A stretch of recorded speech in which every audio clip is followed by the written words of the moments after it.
કેશોદ તાલુકાના કોયલાણામાં પરસોત્તમ રૂપાલાનું પુતળા દહન કરવામાં આવ્યું। રાજકોટ ખાતે 23 મેના રોજ કરેલ બફાટને લઈ કરાયું પુતળા દહન। રાજપૂત સમાજની દીકરીઓ વિશે ટિપ્પણી કરતા પુતળા દહન કરવામાં આવ્યું। કેશોદ તાલુકાના કોયલાણા રાજપૂત સમાજ દ્વારા પુતળા દહન કરવામાં આવ્યું, જેમાં રાજપૂત સમાજના યુવાનો દ્વારા પુતળા દહન કરાયું હતું। મારું નામ નરેન્દ્રસિંહ રાયજાદા છે, રહેવાસી કોયલાણા।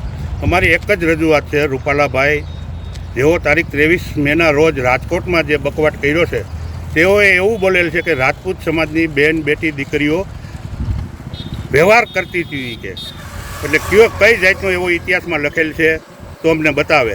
અને અમે આજરોજ સવારના 9:30 થી 11 વાગ્યા સુધી કોયલાણા ગામમાં રાજપૂત સમાજ તરફથી એક આયોજન કરવામાં આવેલ હતું પુતળા દહનનું। તેઓ આજરોજ bus stand road, Somnath road ઉપર તેઓને પુતળા દહન કરવામાં આવેલ છે અને અનિચ્છનીય બનાવ કોઈ બનેલ નથી, તેવી રીતે તકેદારી રાખવામાં આવેલ છે।